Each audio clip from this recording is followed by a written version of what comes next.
Hello, and welcome to the We Recommend podcast, a movie podcast where every week we recommend a movie for you to watch and then come back here and listen to us discuss. I'm Jesse. And I'm Jason. It's true, Chad. You're half hillbilly, because this week we recommend Tucker and Dale versus Evil.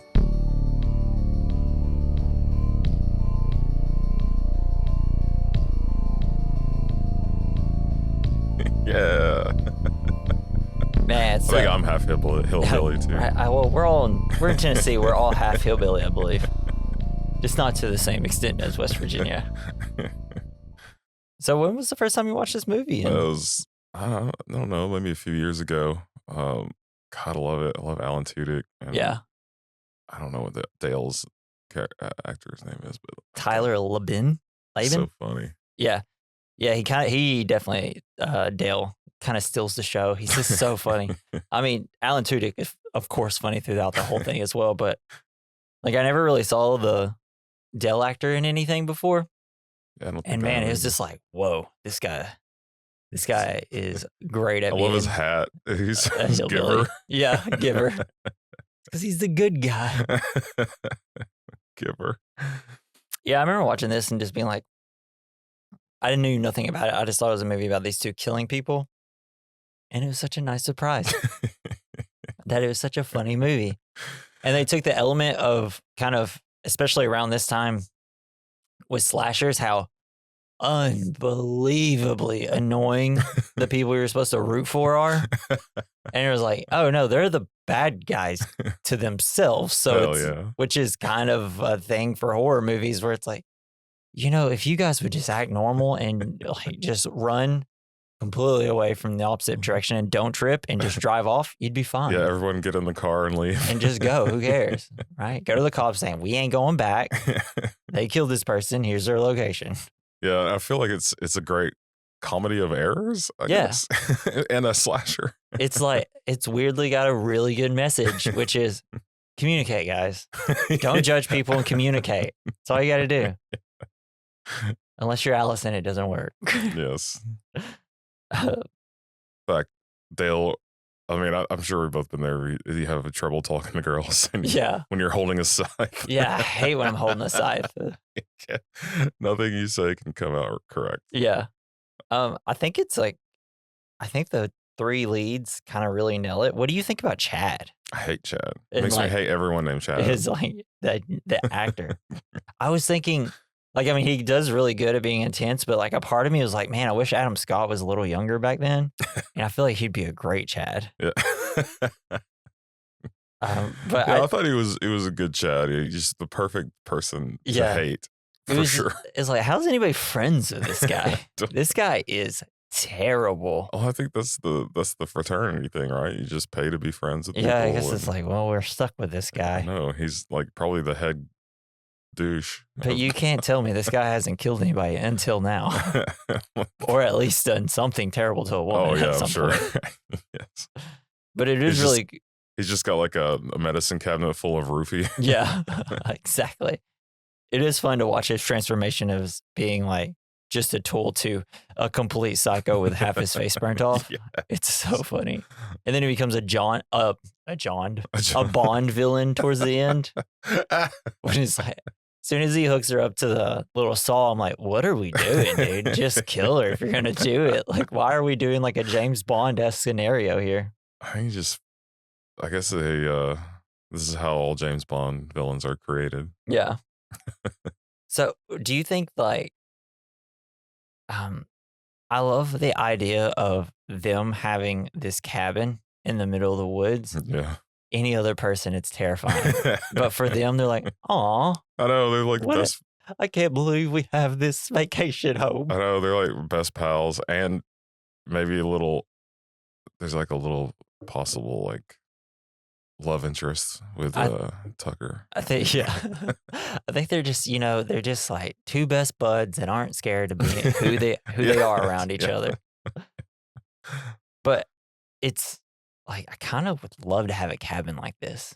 Yeah, it's in a cool place. It's got a lake. Yeah, it'd be so nice. It's full of scary shit. Yeah. It's cabin in the woods. Amazing.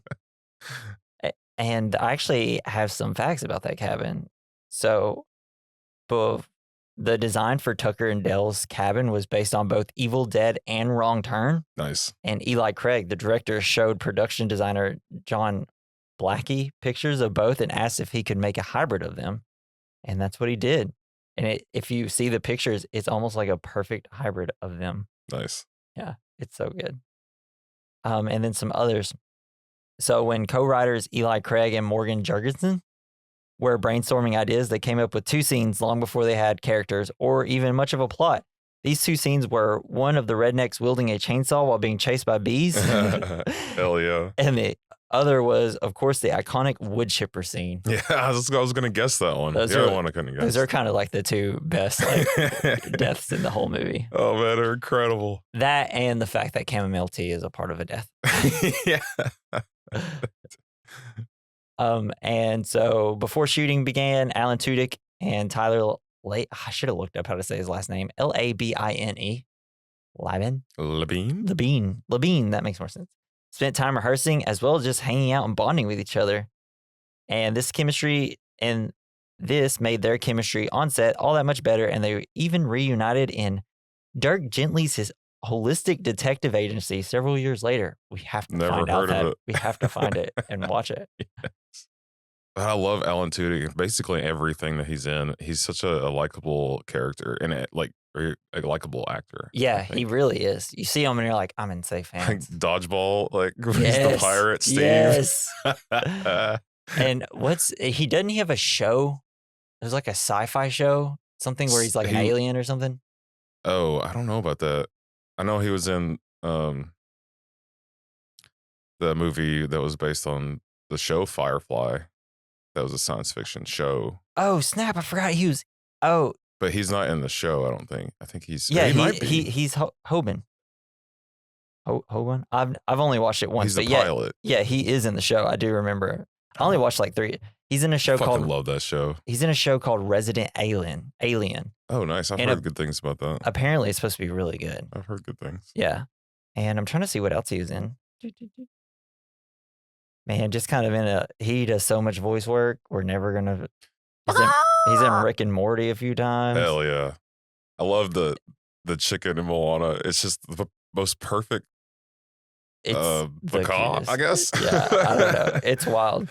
It's so good. It just reminds me of something like when they have Ben Schwartz. Is that his name? Yeah. He's John Ralphio from Parks and Rec. Like he does a voice he does some of the beeps and boops with Bill Hader for the Rolly robot in Star Wars. R2-D2? No, the other one. BB-8. Oh, BB-8. And it's like, you needed somebody to do that? I know. It's so funny whenever they do things like that. That's what got me about the chicken. And I even saw the video of him recording that sound, and it's so funny. Yeah, I need to watch it. I just kind of need to buy Moana. So good, and the second one's coming out. I can't wait. Yeah. And speaking of buying physical media, we need to get our hands on Tucker Dale versus Evil, because on the DVD, there's a bonus feature that allows you to watch the film from the college student's point of view, complete with Tucker and Dale as complete psychopaths. Plays out much closer to a typical slasher film. Neat. I did not know that was a thing. That's interesting. And I have to get my hands on it now. Hell yeah. It'd be like watching a completely different movie at that Why don't point. they offer, like, on streaming services, the bonus features and stuff? That would be so cool. Well, I know some do. I should have checked for this one. Peacock usually doesn't offer that much. Yeah. But I know things like HBO, they have a lot of the featurettes and things like that. And, I mean, they had the whole director's cut and the extras, which is weird how that's the only way to find what that. Pisses me off about Peacock, you listening, Peacock? I need to be able to turn off my controller and still play the movie. Oh, it won't let you? Really? It won't let me. That's so weird. Peacock, get on that shit. Get on it. And so in 2017, Alan Tudyk and Tyler Labine says that there was a script written that for a sequel, but it was deemed not good enough. So they're still in kind of a limbo. Yeah. It's like, really, what are you going to do? It's kind of a one-off. I feel like you should just leave it alone. It's done. Like Tucker has to live in his cabin alone because Dale was in the next cabin over with his girlfriend or his new fiance. I feel like it'd have to become like a monster. a monster movie. Hell yeah, just to be like, awesome. How would we do this if there was monsters involved? Just to replace college children with monsters. I guess they're not children. They're able to buy beer. So. Yeah, they're all grown. But this is also West Virginia, and I used to be able to buy beer in Sparta at like 16. So one thing I know that they could get there, meth. Most likely. Some fentanyl. What are we talking about? Like we live in like one of the meth capitals of the world. Hell yeah, maybe. All right, so we're gonna run down the plot road. No, do you mean the entire state of Tennessee or just like this area? Wasn't it like Winchester or like the Franklin County area? I know lots of towns like to brag about it, but I don't, because I know Sparta bragged about it for a while there. Yeah, about being the most meth. It's like, hell yeah, we're the most meth. We have the most meth. Fewest teeth, most meth. Yeah, I love it. Oh, so I guess the director of this movie, after he did this, you know how they're going to have the Zombieland TV show for Amazon? That's cool. No, I didn't know that. Well, so they had this thing where Amazon was doing this thing where they put out pilots of shows like randomly, and like if people liked it, they could like vote on whether people wanted to watch it or not. That's cool. Zombieland was one of them. Nice. Didn't get a show, of course, because it's not now. And then he directed a movie in 2017 called Little Evil. It has Adam Scott. It's kind of like an Omen parody. I've seen that. It's actually pretty funny. I remember liking it quite. It's Adam Scott. You can't go wrong with Adam Scott, in my opinion. That's why I'm over here yelling about him being in this movie. So we'll run down the few cast members real quick. You got Tyler Labine as Dale, Alan Tudyk as Tucker, Katrina Bowden as Alice. So pretty. Jesse Moss, Jesse, plays Chad. Philip Granger is the sheriff. Brandon J. McLaren is Jason. Christy Lang is Naomi. Keelan Simmons is Chloe. Travis Nelson is Chuck. Adam, dude, these names are fucking crazy. And then some guy plays Mitch. It's not that important. I don't even remember any of the other people's names ever. Yeah, it's mainly they're so forgettable because they Tucker, die. Dale, Chad, and Allison. Those are the four you really need to know. Yeah, and like I think every college girl character that is a blonde, like bombshell kind of, they're always named Naomi. Yeah. This I moan backwards. Dang. Oh, damn, dude. Holy shit. My brain has exploded all over the place. All right, you ready to hop in, bro? Yeah. So the film begins with a news reporter and her cameraman investigating a crime scene. They're not supposed to be there. It's kind of like Blair Witch, essentially. And they're like, oh, we're not allowed to be here. This is an active crime scene. And then all of a sudden, a man with half a face essentially pops in and knocks them both out. It looks just like Chad. It is Chad. It is Chad. Yeah, because at the end, he didn't get away. Oh. It's kind of like a red herring at the very start. I thought it was supposed to be like from the 70s or something. Yeah. It's a way to start out your film where it's like, oh, man, he must have killed everybody. Boom, boom, boom. He did it. He did it. But then we cut to 3 days. Wasn't the cabin all... Didn't it explode? Well, that was in the cabin. That was the like wood shop that they were in. Oh, yeah. Gotcha. Yeah. Okay. So then we cut to 3 days earlier. You got Allison and her friends, Chad, Jason, Chloe, Naomi, or I am own. Chuck, Mitchell, Mike, and Todd are out on a road trip hoping to find a good time in the woods to party and smoke weed before they rush in. And drink beer. Yeah, and drink beer. But before that, they rush in front of a truck belonging to Tucker and Dale. The two catch up with the college students, give them dirty stares for cutting them off speeding. Well, Dale's just kind of looking out like he's in a drunken stupor. Yeah, and he's got like, they both kind of got their mouths, like their mouth breathing. Because they've never seen college kids before, I guess. Because I guess they were expecting to pass them and not see a bunch of like attractive teens or 20-year-olds. Yeah.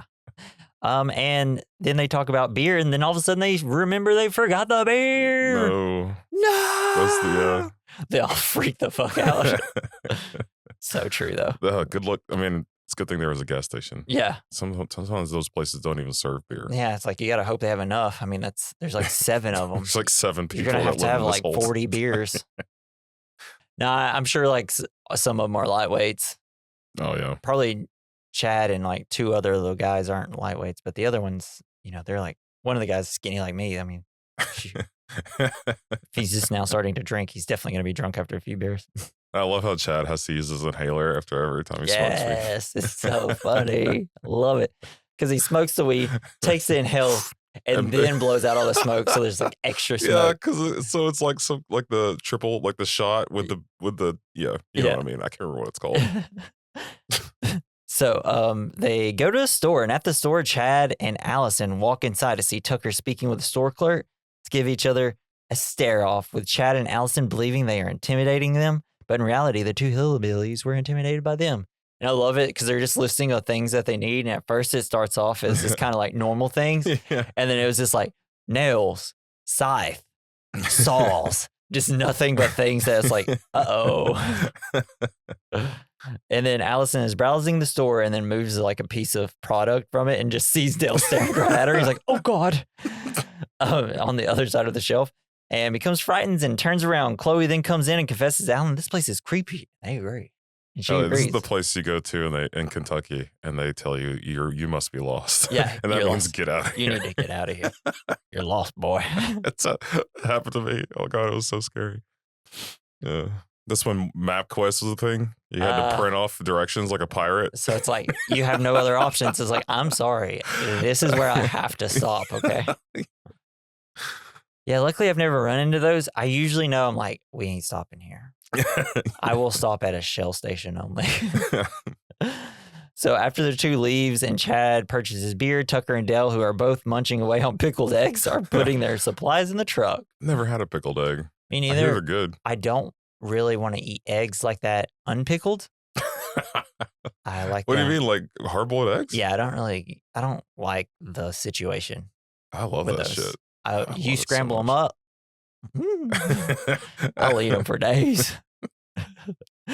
So after they put their supply in the truck, Dale, who has an inferiority complex, begins staring at the college girls, particularly Allison, and feels that girls like them cannot mix well with a guy like himself. Tucker tries to uplift his friend's spirit and advises to go talk to girls, telling him to smile and laugh when he gets nervous.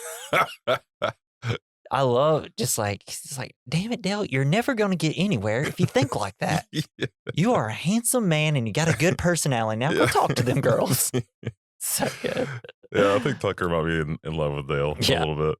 And, it's just like, you never just laugh.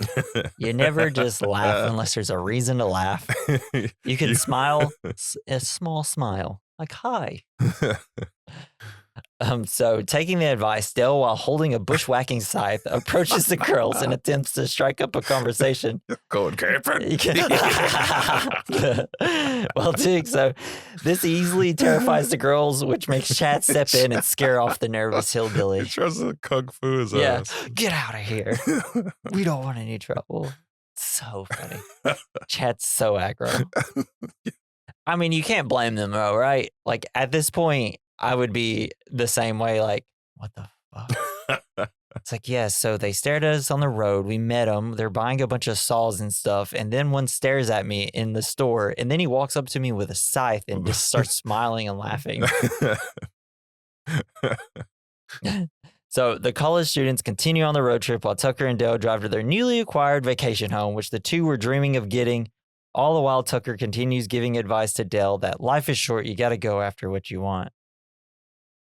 But yeah, it's so good when they get in there. It's like, all this is ours. They see some bones hanging. These guys must be archaeologists. Yes, blah, blah, blah. Yeah. I love the part, though, they get pulled over by the cop. Oh, yeah. He's dropped his beer. Yeah. He gets stuck. And his shirt falls off. Oh, yeah. Because, this is the next part. He then drops beer on his lap, and Dale goes down to clean it up. Suddenly, a cop car is following him.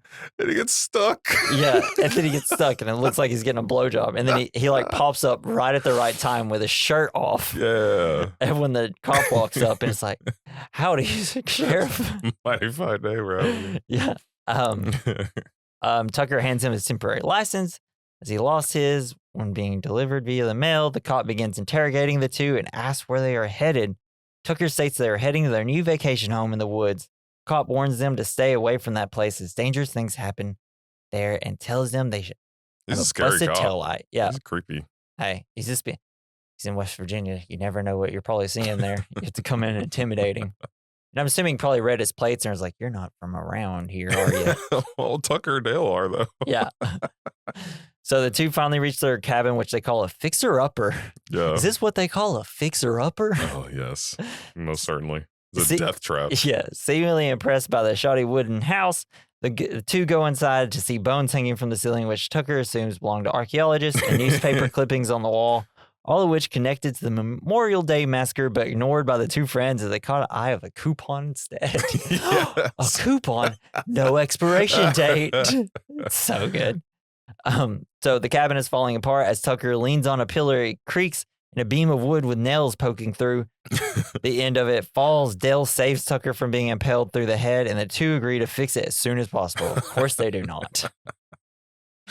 And then meanwhile, the college students set up camp and are sitting around a campfire. Chuck asks if they want to hear a scary story, which they all verbally reply no, which is lame.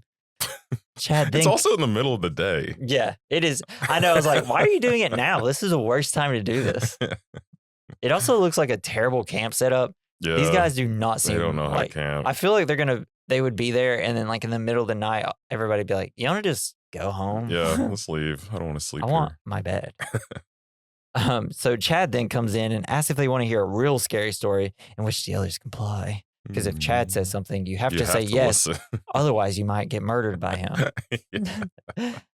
So everybody knows that deep down. Yeah, he smokes some weed, takes a puff of his inhaler because he has asthma, and starts with a Memorial Day massacre, which occurred 20 years ago to the day at the very woods they are camping on. 6 college students were out partying on the woods until 2 psychopathic hillbillies approached them menacingly. One of them holds a saw blade, which he scratches the back of his neck with and flings it at one of the male students, which cuts through the middle of his head. Pretty rad. The second comes in and approaches a girl who backs away to a tree and stabs her throat. That one looked a little rough with the CGI blood and everything. A blonde girl goes running through the woods and falls down on a hill, crawling away and hiding behind a log. She is found by one of the killers and watches as the weapon comes down on her face. Oh. And this is all done in flashback, of course. So this is supposed to be Chad's relatives? So his mother is one of the college students, and his father is one of the hillbillies. Gotcha. So, inopportune time to take a vape. So the flashback ends with Chad saying there's no bodies were found and only one lone survivor lived to tell the story. The whole group looks mortified and terrified until Mike comes in and says there is a lake nearby and asks if they want to go skinny dipping. Relieved by the dramatic tension, they all agree. Let's all get naked. I have never once ever wanted to go skinny dipping. I've only gone once. It just doesn't seem like fun. I don't want to fish. Grab me. No, we went to this place in Sevierville. I was dating a girl that lived there, and the place she took me to was right by a busy road. Cool. And we just did it. Sounds like a good decision. We just did it. Yeah, I just don't. Super weird. I just don't have that part in my brain where I'm like, that sounds not uncomfortable but fun. Yeah. I just feel like, is it too cold? Like I'm so scared. It's gonna shrink. It's like I'm a grower, not a shower. So it gets dark, and Tucker and Dale is shown fishing on a boat out on the lake. Dale and Tucker reach into the cooler and see if there's only one beer left, in which Dale gives to Tucker. When then he advises to stand up for himself after calling him hopeless, because he's like, it's like, oh, you can have that bill. Damn it, Dale, this is what I'm talking about. You got to take what you want. Goes for the beer. Stop. I said, don't do that. And then he keeps going. It's like, well, I don't know what you want me to do. It's like, I'm trying to go for things. It's like, yeah, but I also said, don't take my beer. Then we see Allison, who's preparing to go skinny dipping, and he hears a noise.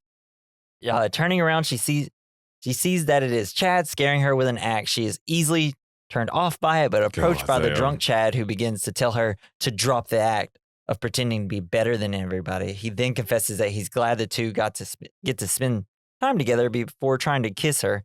Allison backs away, telling him he's drunk, which he says is a good thing as it lowers his inhibition. He then tries to kiss her again, which makes Allison push him away again before leaving.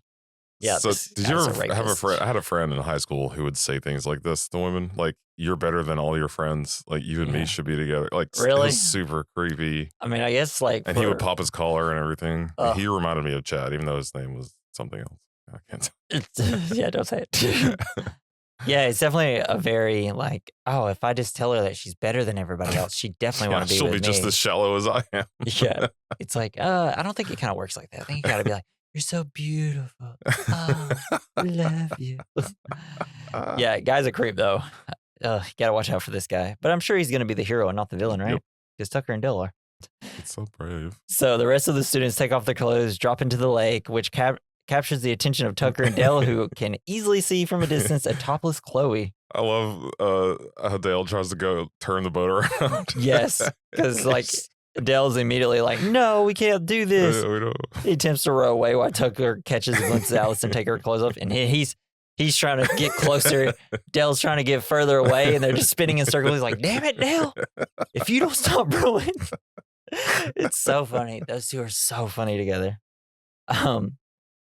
So Dale looks away and tells Tucker to row the boat and calls him a peeping Tom. Allison begins climbing down the rock until Dale accidentally shouts Tucker's name because Dale's got his hands over his eyes. And then he sees Tucker peeking. He's like, Tucker! Which then prompts her to turn around and slip in fear, hitting her head as she falls into the lake. Tucker and Dale briefly argue before they realize she isn't getting back up. The two row their boat to the spot where she fell, and Dale dives in to save her. From a distance, Chloe sees Dale bringing up an unconscious Allison to the boat and screams out in terror. Tucker yells out, "We got your friend! We got your friend!" Taking this as a menacing threat, the students run away, which confuses the two hillbillies, and they decide to take her back to the cabin till morning. That's so funny. They just pulling her lifeless body out of the water. Yeah, it's like there's so much. All you had to do is not immediately run and scream. All you had to be like, "What is this?" And be like, "Oh, she fell and hit her head. Oh, okay. We'll come get her." We're like, "Hey, your friend's in trouble. She just hit her head." Yeah. I don't know. It's like anything but, "We have your friend." So then we meet back up with Chad, who's drunk, back at the campsite, throwing his axe at a tree.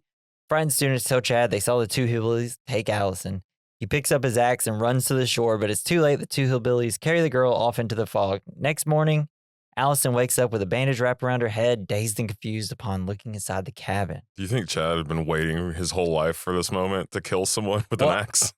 I think he came out to kill a hillbilly. Yeah. No matter whether they're bad or good, he was going to kill somebody on this trip. This was his vacation to murder. That's a hell of a right, because why else would he have came there? He was just going to walk into the woods till he found a hillbilly guy and then just murder him? I think. Like, that seemed like his only intent to be in this area. He wanted to kill something. Yeah. So she spots Bones and a mean-looking one-eyed dog across the room. Dale then comes in, which terrifies the young girl because of the shadows all over him. He thinks it's about pancakes. Yeah, and panics. The shy hillbilly who only came to give her pancakes assumes she didn't like pancakes, and he goes back to make something else. I should have known you didn't like pancakes. It's like, pancakes? Yeah. So meanwhile, the college students are discussing what they thought they saw when Allison was being carried away, with Chuck saying that it looked like one of them was eating her face. Yeah. Obviously a misinterpretation of CPR. Mouth to mouth. Yeah. It's like, that's just, man, you just immediately go there.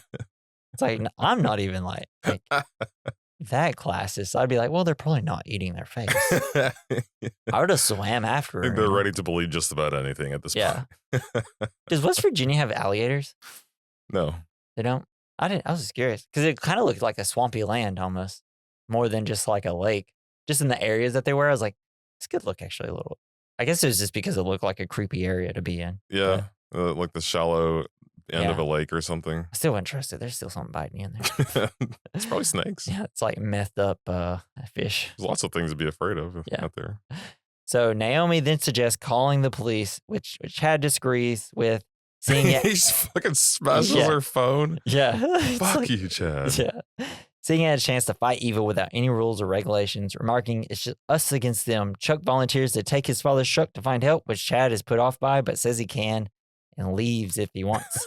Chuck runs off, much to Chloe's dismay. Yeah, she should have been like, "Take me with you." Yeah, I'd be like, "I'll go with you just in case you need me." Yes, everyone else will too. Yeah. So do we ever see him again? Yeah, he comes back with a call. Oh, that's right. Yeah. That's good. And they're kind of doing all this while it's the next day at this point, and they're out looking for her. And then Jason just like turns his head. Oh, hey, there's the cabin. I'm like, y'all didn't see that? So yeah, Jason spots the cabin around the corner and alerts his friends. They all fear approaching the cabin. So, save for Mitchell, who claims that they may not be psycho killers. Chloe then suggests he should walk up and knock on the door when Mitchell snarks, but reveals he is also afraid. Back in the cabin, though, Dell returns with eggs and bacon and gives it to Allison. The two talk for a while because she eventually is like, oh, this guy's a softie. In which Dell says the cabin is Tucker's new vacation home, introduces himself and the mean one-eyed dog named Jangers, who is actually sweet and tender. Aw, big marshmallow. Oh, and then I also love, because this is when he reveals that he's tries to tell him who their name is, and it's like, I'm Tail. I'm Tail. I'm Ducker. I'm Ducker. So good. Yeah, so he tells her she hit her head after she slipped into the lake, and Tucker and Dell rescued her from drowning. He then says her friends ran off, which he takes it as an immediate reaction to a sudden crisis and hopes they'll return to pick her up. Throughout their conversation, Dell shows his anxiety from talking to a high-class woman and attempts to clean up the place. Allison asks if there's anything fun to do in the meantime, which Dell suggests a board game called Trivia. Hell yeah, I love Trivial Pursuit. No, I'm real bad at it. Yeah, because when they first got there, he was like, oh my God, they have my favorite board game. Yeah. I love trivia games. I'm so bad at them. But I know, I love them too. Like, I really hate when you go to a Airbnb or something. Like, we went to this cabin in Georgia. Yeah. And they had a bunch of board games, but they're all like, it was like Monopoly, but for the town of. I hate those. Yes. And they didn't even have all the pieces. Me too. God. Where we live, we also have board games or Monopoly versions of our towns. And it's like, yeah, I don't like our town. Give a fuck about that. Yeah. Like, who cares? It's just all churches. Though I do like movie and TV themed ones, though. That's like cool. Those. I've never seen those. Me and my friend Richard, we used to have a Marvel board game. Oh, sweet. Or a Marvel Monopoly. It's really cool. What was Boardwalk? So it had like stickers, so you could change up where you wanted all the locations to be depending on like which characters you like the most and stuff like that. Bullshit. Yeah, it was really cool, and you're bullshit. So we're back to the college students. Chad, Mitchell, Mike, and Todd play rock, paper, scissors to send one of their own to the cabin to investigate. Mitchell loses. He fearfully approaches the cabin. They've already done 3 out of 5. Yeah. Rock, paper, scissors. He's like, let's do 4 out of 7. 5 out of 7. Or 5 out of 7, yeah. So then we see Tucker, who's preparing a chainsaw to cut through some wood. He looks up and spots Dell and Allison playing a board game and having fun, which he enviously claims, damn, Romeo. He begins cutting through the wood, not knowing a beehive is hiding within, which he accidentally cuts through. This is so awesome. Then the bees swarm him, which prompts him to swing his chainsaw madly and run from them. What do you think he's trying to do? He's trying to get the smoke to get him away? He's just flinging his arms as much as he can. Just drop the chainsaw, man. He's not good with, like, equipment. But it's so good because it's exactly like Texas Chainsaw Massacre. Like when he comes running out with his chainsaw and he's like, yeah, he's all swinging and he's around. Just like swinging it around at the end. It's just like that. It's so good. Mitchell spots this and mistakes this as being an attack. He yells at his friends to run before running off into the woods himself, with Tucker following. The two run deep until both turn to briefly look at each other before Mitchell runs straight into a large tree branch. Because they both are looking at each other like, what are you doing? Yeah. And then he runs straight into the tree branch, which impels him through his gut. Yeah, I think he just realized, but he's not trying to kill him. Yeah. Well, so Tucker continues running away from the bees, and Mitchell, who is now dying, sees a bee land on his head. And I love this part because at first he's like, what? And he's like, oh, and then dies. And it's like, fuck. If he only lived like 10 or 20 more minutes, he could have explained everything. I was kind of hoping the bee would sting him on the nose. Yeah, just like get him. That would like, be funny. You should have brought some bug spray. Ow. Yeah. So meanwhile, Allison and Dell continue their game of trivia up, where Dell reveals that he has a weird brain in which he's extremely dumb but can't remember everything. Can remember everything he's ever heard. Yeah, he's extremely dumb but can't remember it, but can remember everything he hears. Jesus Christ. That's one of the biggest signs of intelligence is having a great memory. Do you remember that game they were playing in that movie where all the really genius kids sitting around? They're like just naming off names. Oh yeah. Asteroid City. Yes, Asteroid City. So, and they're just able to just name off everybody and then remember all the names before. Yeah. So Allison remarks that he isn't dumb, and that makes him quite brilliant, telling him there is a difference between education and intellect. Yeah, I had a lot of education, but very little. Yeah. So she tells Dell that she plans on getting a bachelor degree in psychology. She admits that it's a dumb dream, but Dell professes that dreams aren't dumb and supports her. Tucker then comes in, swollen faced and angry. He looks like shit. At Dell for not helping him. He goes to the cooler to wash his face off with a beer. Apparently that was Alan Tudyk's idea to do that. As Dell goes to take out the stingers, he tells Allison that he saw her friend out there running away, which he assumed must be because he is allergic to bees. Allison tries to go out there to find him, but Dell tells her to rest, and they both Tucker and himself will find him. Should have just let her go out, man. He's just trying to be a gentleman so much, and he doesn't want her to like fall and hit her head. Because later that becomes a bitch. Yeah. I mean, I feel like if they would have seen her, they'd kind of been like, "Oh, she's fine." Yeah, she's fine. Okay, maybe we can talk about it now. But they didn't know that there was a suicide pact. Yeah. So the college students find Mitchell's body hanging from the branch and see it as a warning from the hillbillies to stay out of the woods. And they left a note. Yeah. Well, not quite yet. So this provokes Chad even further into insanity by breaking Chloe's phone and throwing his axe, which nearly hits Jason. He's like, "What the fuck, dude?" He went right by his face. It's like, stop. This guy's dangerous. Then they hear Tucker and Dell approaching and hide behind a tree. They listen on the conversation of Dell beating and killing Allison at trivia up and mistake it as them torturing her friend. So good. Tucker then calls out, "Hey, college kids," which terrifies them. Your friend. Yeah. He repeatedly calls them out louder until the two decide to leave them a message with Chad's axe in case they return, telling Graves a message saying, "We got your friend." I mean, what makes you think they're going to see that, though? I know. It's like nobody would have probably walked by. Unless they're watching you do it, I guess. And which they were. This whole time, like they're just standing next to Mitchell's body without ever noticing. Yeah, no, they're not really panicking it much. Yeah, well, so Tucker and Dell at this point don't know that the body's there. Right, but so the kids, even the kids are just kind of cool with it. Yeah, they would have come out and like attacked at this point, right? Or just cry and yell or something. Yeah. I don't know. Be like, "Please don't kill us." So at the cabin, Tucker is chipping away wood via the wood chipper while Dell digs a hole for the outhouse. The way he's using this wood chipper, it scares the shit out of me. Because he gets like a running start with a piece of wood before he throws it in. It's not how you're supposed to do that. This is a perfect way to get yourself thrown in there. You're supposed to toss it in and let it take it. Or just like slowly push it in, like just like. Yeah. It's like, ugh. Wood chippers have the best death, though. They really do. Anytime there's a wood chipper death, it's like, hell yes. This is hilarious. So then we see Dell digging a hole for the outhouse.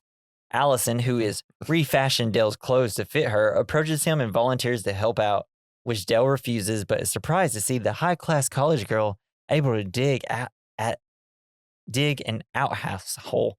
What's the little dialogue they have where he's like, "It's an ass out hole," or something like he like keeps saying the wrong thing. He doesn't want to sound, I guess, crass. Yeah, but like he just can't get it right. The words.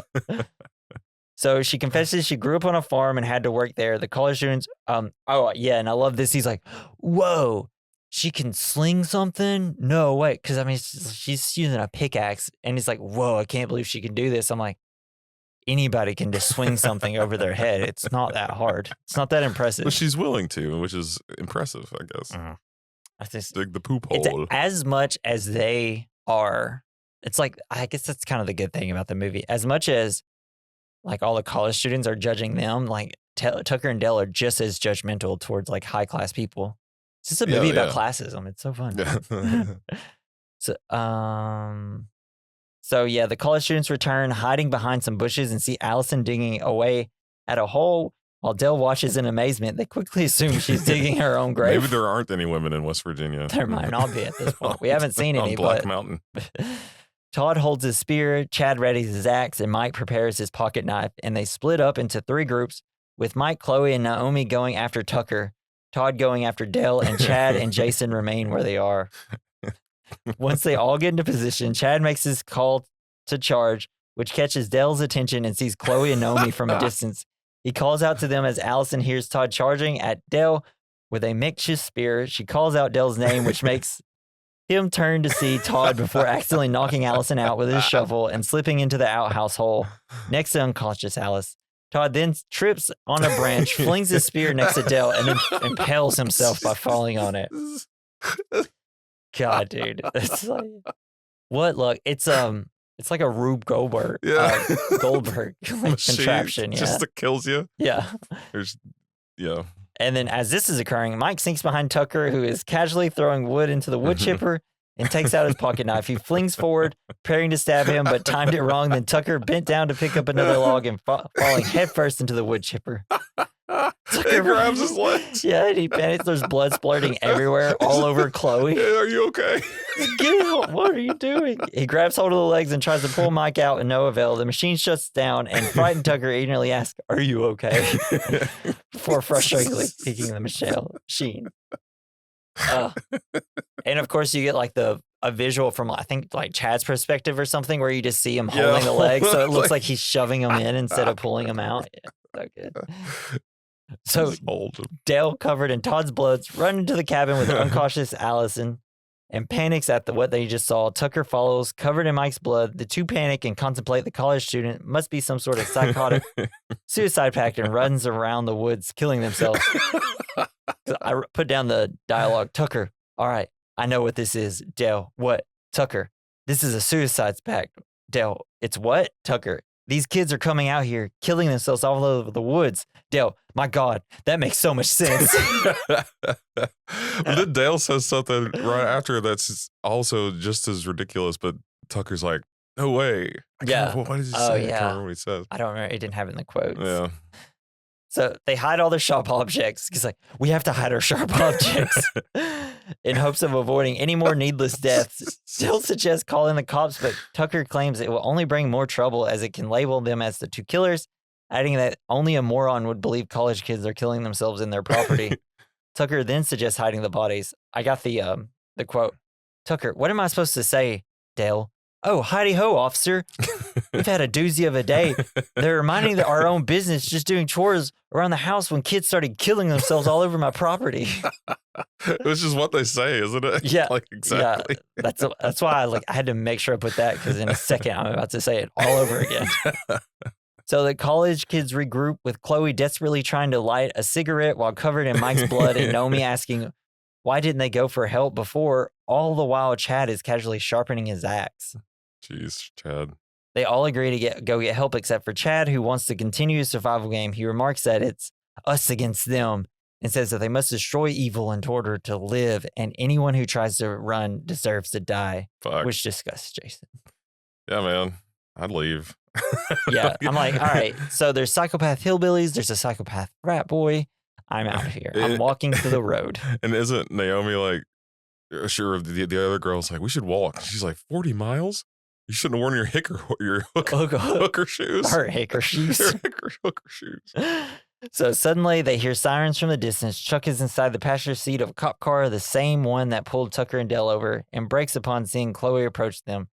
Naomi, Chloe, and Jason hurry into the back with Chad cursing at them from afar and running off on his own. It's like, you pussies.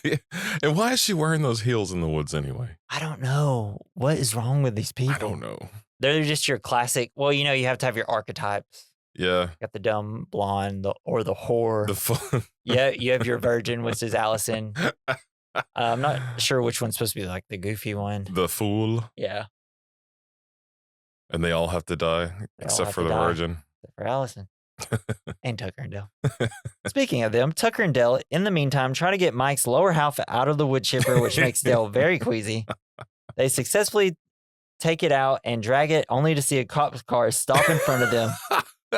The sheriff tells the kids to stay in the car while he goes and takes care of business. He then begins to interrogate the two hillbillies, with Tucker doing most of the talking. Without a proper excuse, Tucker merely comes out with the truth that the college kids are psychos. Tucker, Unsure of what to say to the sheriff. "Oh, howdy-ho, officer. We've had a doozy of a day." There we were, minding our own business, just doing chores around the house when kids started killing themselves all over my property. The cop's like, "You must think I'm an idiot." Yeah. And then Dale, who's afraid, begins to blabber out that Allison, who's inside their bedroom unconscious in their cabin, can tell him, which frustrates Tucker and makes the sheriff that much more suspicious. The two got one in the house? Yeah. The two lead him into the cabin, which makes the college kids panic. Inside, the sheriff investigates Allison's conditions and says she's not brain dead and will recover, then tells the two that he warned them about the woods and told them to stay away. The sheriff confesses that the two could be taken in for involuntary manslaughter if they are lucky. As he is saying this, he leans on the weak wooden pillar, which Tucker and Dale both warn him about, but it's too late, and the beams come flying down. Nailed board impales the sheriff through the head. And then, like, he's walking out, and the sheriff steps outside. Tucker and Dale, they're like, "Oh, he's gonna be fine. He's gonna be fine. He's just gonna walk it off. He's good. He's just gonna walk it off." And then he goes to the car, and he's trying to radio for help, and then falls over dead. Though it's like, damn, dude, what a situation. And then Dell and Tucker argue over fixing that beam while Naomi, Chloe, and Jason panic from the back as they are locked inside the cop car. Chuck from the passenger seat spots the sheriff's gun, runs outside to shoot the two hillbillies. Seeing that the gun isn't firing, Dale in panic suggests that the safety might still be on, and Chuck stupidly turns the gun around for the safety, shooting himself in the head. Tucker's like, "The safety's off? Seriously, Dale?" Oh, man. But Tucker yells at the kids to be more careful as Chad comes in from behind, picks up the gun, and starts shooting at them. Dale and Tucker run inside and lay on the ground in order to avoid the gunshots. We're just rolling around. Yeah. And then Tucker blames Dale for the situation they're in, and Dale responds by saying that they shouldn't have gone fishing, which he confesses to hate. And then it hurts his feelings. It's like, "I'm sorry to hurt your feelings." Well, it did. Oh, they're just big softies. I kind of feel the same way, Dale. I don't really like fishing either. Yeah, it's fun to do. I mean, it might be fun if I went out and did it, but I have no interest ever in fishing. I just feel bad for the fish that get hooks in their mouths, and then you throw them back in. He's like, "Oh shit, now I have a hole in my mouth." Yeah, but fish are so dumb, they just don't know. I guess. I think as soon as you put them in the water, they're like, "Okay, that was weird." I don't know, but lobsters are pretty smart. Yeah, but lobsters live forever. They have so much time to learn. They're wise. Yeah. It's like they finally get a kindergarten level education after 100 years. They get their little lobster degrees. I'm finally smart enough. So more shots are fired until they hear a dog bark outside. Tucker asks where Janger is, which makes Dale panic. Crawl towards the window and see that Chad is holding the dog hostage with the other three. Now freed from the car watching, Tucker then comes up with a plan to have Dale use the nail gun to create a distraction while Tucker himself goes outside to free Jager. I thought for a second that Dale was his eyes are just going to go red and you hear the music that wee, woo, wee, woo. Oh yeah, like in Kill Bill. Kill Bill, yeah. He just goes ham on him. And he's like, "Oh, you're going to make me real mad." Yeah. Hell yeah, man. We should do that. I love Kill Bill. Yeah. So the two make their move as Dale shoots the nail gun close to the college kids. Tucker runs out from behind from behind and uses camouflage to reach Janger, as in a tiny twig. As both Dale and Chad shoot at each other, Tucker successfully reaches Janger as Chad runs out of bullets and threatens Dale's dog. Tucker frees Janger and is caught by the ignorant college kids. It's like, "Hey guys, nice day for a walk, huh?" Nice day for a run. Yeah. He just takes off. Yeah. And he covers himself in dirt. Yeah. But he gets found immediately. I was like, man, this is going to be like a Predator situation. So Tucker runs into the woods in fear and chased by the kids. He hides behind a log, much like the woman in the Memorial Day massacre, and attempts to camouflage. It works until Chad spots him and knocks him out with a punch. Chad doing exactly what the hillbillies did. I wonder what that means. So moments later, Tucker wakes up to see himself dangling upside down from a tree. He remarks to them, "What the hell is wrong with you kids?" Which provokes Chad, who tells Jason to hold him steady and says that Tucker is pure evil. Like, "I got some beer. You can have it." Yeah. And then Chad proceeds to chop off his fingers for the fallen friends. He's like, oh, you prick. Yeah. And then one of my favorite lines is actually coming up. So back in the cabin, Allison wakes up to see Dell wiping her head and covered in blood. She asks what happened, and Dell cannot seem to tell her, crying in shock and anxiety. She comforts him and calms him down. And she's like on the verge of passing out again. And she's trying to like console him. Dell then asks if her friends are crazy before telling her that they've been killing themselves, then tried to kill Tucker and himself before trying to kill his dog. Dell, do some of your friends take medication? Allison, why? Dell, because I think they forgot to take it. Then she remembers Todd running at them with a spear and begins to look confused. Dell says that her friends seem to enjoy killing and panics when the door starts banging. She tries to calm him down by saying that her friends would never hurt anybody, and then hear Chad screams, "Die, hillbilly," from outside. She goes out to check. Dell's like, don't. It's crazy out there. And then she sees the corpse of the sheriff and her friends and is repulsed. She's like, what the fuck happened when I got knocked out?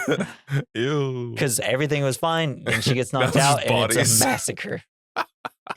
She looks down to see a bloodied cloth on the doorstep. Allison comes back in and Dell recognizes the cloth to belong to Tucker's shirt. They unwrap it to see 2 bloody fingers and a note. But what I love is like, that's Tucker's bowling fingers. That's the middle 2, right? Yeah. And just like, I don't know why I think that's so funny. It's like, that's how he looked at it. Those are his bowling fingers. Hell yeah, man. They can't go bowling anymore. He'll never be able to bowl now until his fingers. Golly. Because I know his fingers get stitched together, but I mean, like, can you even do anything with them still? Or will it eventually heal? I think bowling's going to be out of the picture for a while. It's like, I can see him going bowling a little too early. The fingers come off. That'd so good. That'd be great. And we see that the note says, now we got your friend, try and get him back. Such a douche. I had my own bowling ball at one point. Hell yeah. We went to Logan's Roadhouse and I brought it with me. And because we were going to go bowling afterwards. I was like, why? Yeah, you get a discount if you bring a bowling ball. No, but they had peanuts all over the floor, which is just wild that was ever a thing. But I think it still is. Yeah, it's insane to me. Like all the holes, my cousin was there and he stuffed a bunch of peanut shells into the holes in my bowling ball, so I couldn't use it anymore. I don't know, because I wasn't watching it for like a second. What an asshole! Oh, I mean, he was little. Oh, okay. I thought it was like, dude, I'd be so pissed off. I thought you were gonna be like, then I greased up the ball with all the greasy food, and I was an amazing bowler. Covered it in peanut oil. Yeah. So Dell musters up his courage and decides to go out and save Tucker. He grabs a machete and prepares to walk out. Allison tries to stop him, saying they shouldn't instigate things, and defends her friends by saying that they must have been trying to protect her. Then Dell gets offended and asks why he thinks such things. Allison confesses it was because he is a hillbilly and both her and her friends misjudged him. Dell seems to accept this and depresses him. Before he departs, he asks Allison to tell her friends he is harmless and never wanted to hurt anybody. Because this is where we get one of the lines. It's like, should have known. A guy like me talked to a girl like you. Someone would end up dead. It's like, damn, Dale. Like, because I love it later. You see him just kind of dressed up normally, and it's like, yeah, you just look like a guy from Tennessee. Just look like a country guy from Tennessee. Yeah, like you look fixing up an old house. You look completely normal in just regular clothes. Like you. So Dell goes out into the woods, calling out Tucker's name and holding his machete. He comes across puddles of blood in Tucker's hat and sees the corpse of Mitchell still dangling from the branch. See, this is the first time he's seen it. Oh, shit. Shaken, Dell presses onward and he hears Tucker respond to his call. He sees Tucker dangling upside down and approaches him. As he's walking, Tucker tells him it's a trap and Dell accidentally sets it off. Thankfully, he stood still and the makeshift spirit only cut through his pants leg. He's like, thank God I'm not hung like a bear. What? Do bears have... I don't know. I think that's what he said. It was either that or a horse. Oh, okay. He cuts Tucker down, who falls headfirst on the ground and comments that their vacation sucks. And then night comes and Chad and Naomi sneak into the cabin looking for Allison. They creep in and see she's standing in the bedroom and whispers to her. When they are notified that nobody else is home, they calm down and speak normally. Chad asks her what they did to her, which she replies that she is perfectly fine and all this has been a huge misunderstanding. Chad, of course, is aggro and ignoring all this and proceeds to burn the cabin down. He just starts throwing gas everywhere. Allison's like, stop, this is their vacation home. Chad becomes enraged and tries to persuade Allison that Tucker and Dell are evil men and that he's trying to save her. She retorts saying that they saved her life.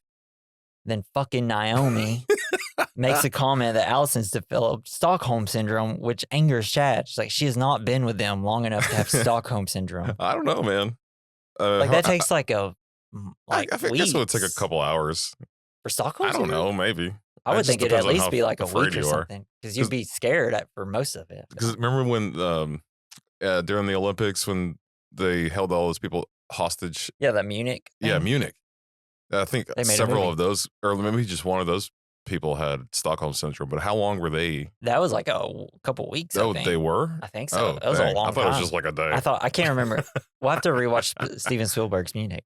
That's what it's about. I love that movie. It's sweet. Angry Jews. Crazy sex scene at the end. What the fuck? I don't remember the sex scene at all. You should. Just look it up. It's like, what are we doing here? It's because he's got like PTSD, and like while he's having sex, he's like starting to have PTSD. He's like sweating like crazy and having memories of everything that happened. And they never really cut to the girl that he's over. And I'm like, I bet she's like terrified, just wiping the sweat off her face. Like, what the fuck is going on? Ew. This is totally unenjoyable. Just dripping off of him. Unless she's just got her eyes closed. I don't know. So he questions Allison on whether if she has truly fallen in love with Dale. It's like, are you hillbilly now? You haven't gone hillbilly on me, have you? It's like, what are we talking about? He lunges at her with his axe until Tucker and Dale rush in to save her. They both prepare to lunge at each other with their weapons until Allison comes between them and sways them both to calm down, sit, and drink tea, which Tucker makes a sarcastic remark that he'll bring out finger sandwiches. She sits Chad on one end of the table and Dale on the other and begins serving them tea. Chad asks if it's chamomile tea and says that he cannot drink it as it will harm his asthma. She says it's Earl Grey. After serving tea, she begins the therapy session. She will allow both sides to tell the stories of the sides of the story and to consider their perspective. Chad complies and begins way back before he was born. She's like, you don't have to go that far. 20 years ago to the Memorial Day Massacre. We learn his parents were among the partying college kids who were killed by the two hillbillies. His mother revealed to be the blonde woman who ran away into the woods only to be caught by one of them. She was the lone survivor of the massacre. She was brought back to the camp where she lied next to her lover, Chad's father, who didn't know she was pregnant with Chad and reached for a knife in the toolbox next to her. With it, she tried freeing him. With one of the hillbillies tried grabbing her, she stabbed him in the leg and escaped. This caused the hillbillies to throw Chad's father into the incinerator and watched him burn to death. The woman eventually birthed Chad and had to be institutionalized afterwards. He heard the story from his grandmother. And God, that sucks. As the flashback ends and Chad explains why he holds a deep hatred for hillbillies, Dale defends himself and Tucker's by saying they were much too young to be a part of an event and says that he's harmless, saying he can't even hurt a fish. Tucker's like, yeah, he really can't. That's why, never mind. Nope. And I love that this is kind of like, I don't know if it's almost kind of like a Rashomon type of story. So they're, I can't remember his first name, Kurosawa, who's like this really good like Japanese director, like way back in the day, like 50s and 60s and stuff like that. Akira Kurosawa, I believe. Cool. It's a movie where, so you have like three perspectives and each one tells their perspective. And you're like, well, which one's the correct one? You had it from one guy's perspective, another guy's perspective, and then a girl's perspective. Interesting. And so this is kind of like this to an extent because we see what happened and then we get like a different kind of version of like a little bit more information. And then we'll eventually learn what really happened. Yeah. They do this in The Last Jedi as well. Oh, with like the whole, you have Luke's perspective on what he was doing with Kylo Ren. Then you have Kylo Ren's perspective where he's like, I'm about to be killed. And then it's like, oh, which one was the correct one? You know, they're both wrong. I need to watch that again. I don't remember much about that movie. That movie fucking rolls. I'm sorry. We just lost subscribers. Outside, Jason and Chloe sneak around the window, claiming that if Chad and Naomi had not returned in 15 minutes, the two of them would charge in. And they're like, oh, they're just sitting around drinking tea? They must be trapped and can't escape. Yeah. It's like, no, dude. Maybe just like walk in like, hey, what's going on? Allison they asks, brought their jump to conclusions, Matt. Yes, exactly. Allison asks how both of them feel after telling the story. Dell admits he feels better. He's like, you know what? I feel better. Suddenly, Jason barges in with the weed whacker and charges towards Tucker, who narrowly dodges the spinning blades. Jason accidentally strikes Naomi's face and begins mutilating her. Chad throws the table forward onto Dell and tries hacking him with an axe, only to be punched by Tucker. Chad grabs a lit lamp, throws it at the two, but misses and accidentally hits Jason's leg. and then he throws like moonshine on him. Yeah, and then he catches on fire and begins to panic, with Tucker and Dell advising him to stop, drop, and roll. Chloe grabs a jar and tries to douse the fire, only to ignite Jason with even further because it's moonshine. This is like pure ethanol. Yeah, he flings himself around madly and finally falls over, burning to death and igniting the gasoline Chad was pouring moments earlier. Oh, it stinks. Did you ever watch Community, the TV show? No, I don't think so. There's an episode, and I can't remember what it's called, but it's like almost like different, like, so they're sitting around a table and someone has to go get some pizza, and they roll a dice to see who's going to go get it. And we see what happens from every perspective on who has to go get it. And like, because like there's such a nobody wants diverse to have to group do of it. people, and if one person leaves, like the whole like group dynamic kind of changes. And like, so usually something bad happens every time. And then when Troy, who's Childish Gambino or Donald Glover, ever how you know him, he goes and just absolute chaos goes on. People are catching on fire. Someone gets shot, and he comes in, and it's hilarious. And then ultimately, whenever like the Jeff goes, like everybody's happy and having a good time, and it's like, oh, so if the douchebag stays, everything crazy goes wrong. But no, like this scene just reminds me of that. If you're a Community fan, let us know. I would like to be. You should watch it. It's so good. Sounds good. It just gets like wild. It just goes insane. Shocked, Chloe lights a cigarette next to the piles of gasoline cans. And I believe it was either Dell or Tucker. It's like, I should have moved. I meant to move those. Yeah. It's like, why is that in your house? Tucker, Dell, and Allison make a run for it, followed by Chad, but is held by Naomi, who's begging for his help. The cabin explodes as the three narrowly make it out, killing Jason, Chloe, and Chad and Naomi. Tucker and Dell stare shocked at their vacation home, incinerating, and Allison states that she's a terrible therapist, which Dell disagrees with. No, she's pretty good. I mean, it was all going well until, some lunatics came running in with a weed whacker or weed eater. And just as things calm down, Chad emerges, half of his body burned. The three run to the pickup truck and try to start the truck as Chad slowly limps through them, axe in hand. They finally get it started and drive away as Dell mocks the college kids. He loses focus and drives into a tree. It's like, why? Just run. So Dell wakes up with Jenger licking him and sees that Allison is missing and Tucker lying beside a tree, bleeding heavily. He approaches his friend and tries to help him. He tells Dell that Chad took Allison away to go after her, much to Dell's dismay. He admits to him that he is always better at everything, and he sees the way Allison and Dell look at each other, proclaiming their friendship. Dell promises to return for Tucker and runs off with Jenger, who can lead him to Allison. It's a really sweet moment. I know, it really is. It gives Dale like a lot of courage. I was watching this kind of high, and I was like, do I feel like I might start tearing up? Like, what the fuck is happening here? So come sunrise, Dell and Jenger reach an abandoned lumber mill. He leaves behind Jenger and presses on alone. Chad tied Allison up to a log next to a saw like a Bond villain. Like a Dr. Evil. He says that she turned hillbilly on him, and if she begs and apologizes, he will let her go and kisses her. Feeling that the kiss wasn't right, he decides to give her a second shot and licks her face. Oh. He hears banging from outside and smiles. Outside, Dale breaks open the tool shed and straps himself up in various weapons. He equips himself with a welder's mask and a chainsaw before charging in. Hell yeah. Charges in. Allison immediately screams. It's like, I was just trying to look intimidating. He's like, did I? It's like, yeah. Using a knife, he attempts to cut the ropes while Chad starts the intercom and begins making threats to Dell and Allison.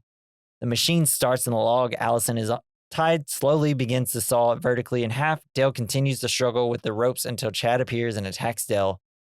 And I feel like they should have one of those signs on this machine that has like shows you what not to do, just in picture form, like with person tied down, you know? Yeah. Like also, maybe make the controls a little closer to the actual saw. So just in case, like, why would it be all the way on the other side in a different room? Shut it down immediately. It's like, all right, got to saw this tree. Let me walk all the way upstairs Click a button. Are we just spoiled from using machines that have like emergency shut-off buttons everywhere? Yeah, maybe. I guess so. I mean, I do got to remember this is like a 30-year-old. I don't think OSHA's ever been to this lumber yard. Yeah, exactly. And then so Dale and Chad are fighting, and all of a sudden Dale throws his axe at him, or no, Chad throws his axe but misses. The two fight each other. Chad with a metal pipe and Dale with a chainsaw. Chad gains the upper hand until Dale stabs him in the leg with a knife, strapped to his boot, and elbows him in the stomach, reaches forward, grabs the axe, and with a lucky throw, cuts Allison's ropes loose. Yeah, nice. fucking Hell right. yeah, man. Yeah, right. He's on. Yeah. With the girl away from danger, Chad and Dale continue the fight. Dale throws a chainsaw at him to keep him off balance. Allison and Dale run upstairs and locks the door behind him. Dale looks around for something to stab Chad with, while something catches Allison's eye. She luckily goes into a box and picks up the perfect file that has everything explained to her right here. I'm like, wow, okay, that's lucky. They keep at the lumberyard. Yeah. Allison calls out to Dale as he looks at a box of chamomile tea and shows him old newspaper. What is this log cabin? This sawmill. It's got files of murders and chamomile tea. Maybe the same people who own that cabin that they bought. I guess so. Because he's like a murder junkie. Yeah. You know? Yeah, why did they have Earl Grey tea at the cabin? It's so wild. Like, maybe they're British. Yeah, it's just some British. Maybe this is where the next movie is going. Well, I mean, shoot, like you know. It's just the true crime. Why true crime now? I guess West Virginia is where all the European hillbillies went, I guess. I don't know. Well, a lot of them came from Scotland, you know, in the beginning. Oh, that's really? A lot of the people who settled in the Appalachians. Oh. Welcome to We Recommend History. So the headline states that one of the killers of the Memorial Day massacre was caught by some policemen, one of them happening to be the same sheriff back at the cabin. The killer bared a strong resemblance with Chad. It is revealed through the article that the survivor was tortured and raped before being freed. Sucks. Yeah, so essentially it's just Chad's mom got raped and is now a hillbilly You're himself. half hillbilly. Yeah. Chad suddenly emerges with a chainsaw. So he emerges with a chainsaw, threatens the two. Dale is knocked to the ground, and just as when Chad prepared to the killing blow, Dale shows him the newspaper article and says that he is, too, a hillbilly. Refusing to accept this, Alice remarks that he is indeed half hillbilly. I like the idea that he hands him a newspaper article, looks at it. No, it's like you didn't read anything. Just read the headline, maybe. Yeah. Just as Chad is occupied with the newspaper article, Dale attempts to grab hold of the box of chamomile tea. Chad grows angry and proclaims that everything is a lie and lunges forward. Dale grabs some of the tea powder and flings it at Chad. His asthma begins to act up, and Dale reveals that he won't be harmed just as Chad steps backwards through a window and falls to the ground. That's that door, but he just like launches himself out of it. Yeah, exactly. It's like, yeet. Alice and Dale look down and sees Chad presumably dead. And then night comes as the squadron of cops investigate the mill. The reporter and his cameraman appeared in the beginning of the film, report a mass suicide of college students and a deranged killer that is responsible for it remains at large. Tucker watches this as he just recovers from a hospital. And then Dale comes in. He's all like clean cut now. Hands him a beer. Yeah. That's a friend. Tucker reveals that he got his fingers back. And one of them was a woman's finger. Yeah, and, like, who else lost a finger? Right. It's like, I think Naomi? Naomi or the other girl. It had to be one of them because I don't remember them losing it. It's the same nail polish as one of them had on. That's hilarious. Like, this look weird to you? I think it's the blonde girl. I think it was hers. It's so good. Oh, yeah. I actually put it in my notes. It appears as though they got Chloe's finger with red painted nail and mistook it as Tucker and sewed it onto him. Do you think a doctor would do that? Do you think he'd see that finger and be like, well, we got two fingers and he needs two fingers? I mean, might as well, right? I'd be like, that's fine. I just have a really dainty, girly finger. Yeah, that'd be cool, man. It looks way better than your other fingers. Yeah, it's like, wow, this finger looks like it's used lotion before. Yeah. Gets manicures. So then Dale brings his friend a cold beer with a bendy straw because it's his favorite. He reveals that favorite sipping device. Yeah. And Tucker's like, did you ever ask her out? Talking about Allison. He's like, you know, I just had, the time wasn't right. He's like, damn it, Dale. He's like, but I'm actually going bowling with her right now. And then Tucker congratulates his friends, overcoming his fear of women. You can overcome a killer. You can overcome your fear of women. I don't know, man. I don't know if I could. I'd be like, I have a hell of an icebreaker. You ready to hear it? All these kids suicided themselves in my forest. So at the bowling, Allison. Hey, my name's Dale. I didn't kill a bunch of kids. Yeah. So at the bowling alley, Allison proves to be a fantastic bowler. One of Dale's friends, the other guy was funny, BJ, who seeks advice on how to get women such as Allison to like him, he asks Dale for help, who gives him the same advice Tucker gave him a few days earlier. He directs BJ to go talk to one of the young women. He gives him way better advice. He says, just be yourself. Be yourself. As he leaves, Allison and Dale are left by themselves. Dale gives Allison a gift, a pink helmet that suits her accident-prone nature. Because throughout the film, they keep being like, this girl keeps bumping her head everywhere she goes. She keeps missing everything. Yeah. And the two confesses love for each other before kissing. And in the back, BJ accidentally knocks out one of the women. And he drags her away. It starts to carry her out. And she they look at him and he's just like smiling as she carry him. Nah, it'll be fine. And they continue kissing. The end. Oh man, I love it so much. That's such a fun movie. It's a little longer than I remember it being. It was an hour and 28 minutes. Hour and 28 minutes, but it felt like it was. I didn't remember it just being that long. I thought it was going to be over about 40 minutes before it was. Really? Golly, that's a short film at that point. Yeah. A lot of stuff happens. Yeah, I mean, it is kind of like a jam-packed movie where it's like, holy shit, dude! Like it's constantly going, which is what I liked about it. So we'll hop into our first category: the good, the bad, the ugly, the fine. It's where we talk about the good of the film, something we liked; the bad, something we didn't; the ugly, something that didn't age well; the fine, something that did age well. What you got for the good? I loved Tucker and Dale's just friendship. Yes, it was great. Yeah, I put that. The two leads were so good together. Yeah, they're just so original and like. What am I trying to say? Just some sensitive boys. Yes. Yeah. They're some sensitive old hillbillies. They're just themselves, and that's great. I love it. Yeah. So I put the two leads pretty much. They work so well together. They have great chemistry. And I actually think Allison, that actress, is really good. Yeah, she fit right in with the two whenever they were talking. She did a good job. All the actors are actually really good at doing what they're supposed to be doing.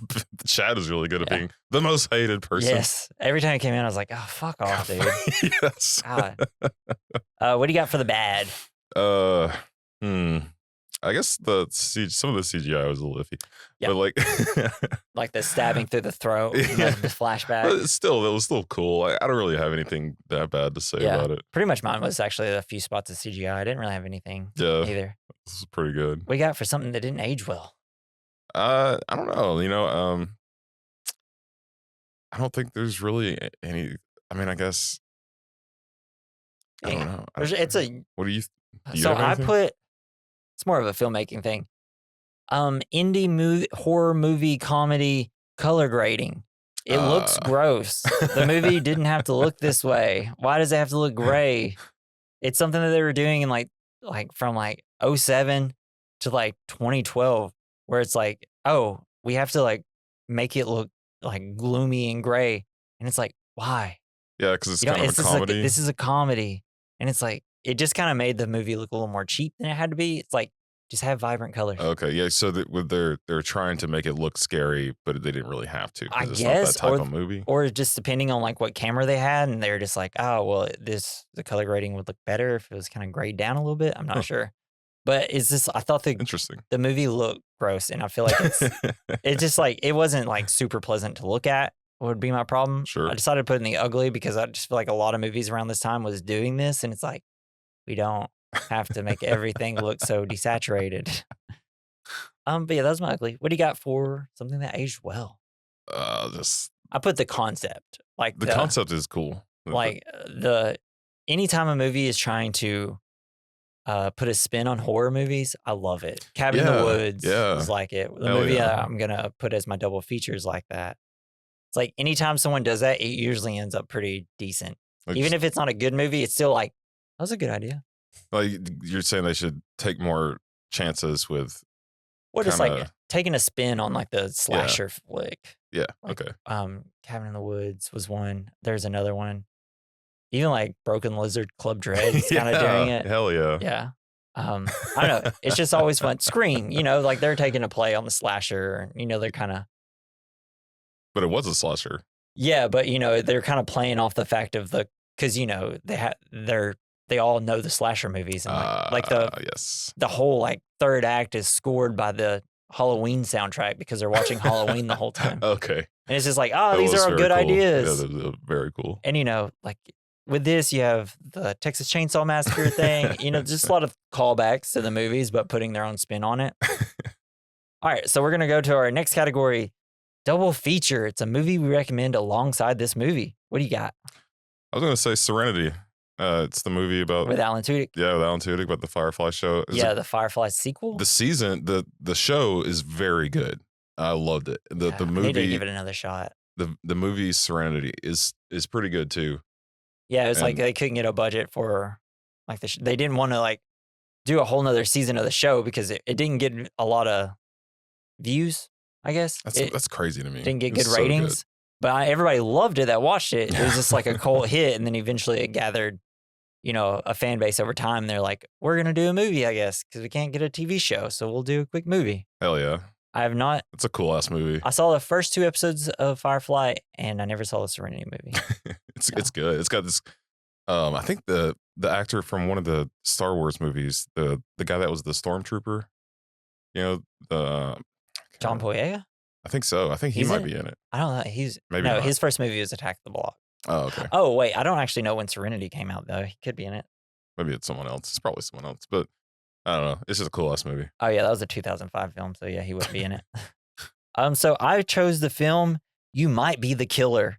It's a film by, I don't know, Brent Simmons, whoever. But it has Frank Kranz, who's the guy that has like the bong in Cabin in the Woods.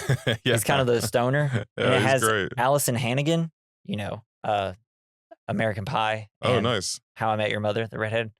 It's a movie about she's funny. A camp counselor suffering from blackouts finds himself surrounded by murder victims.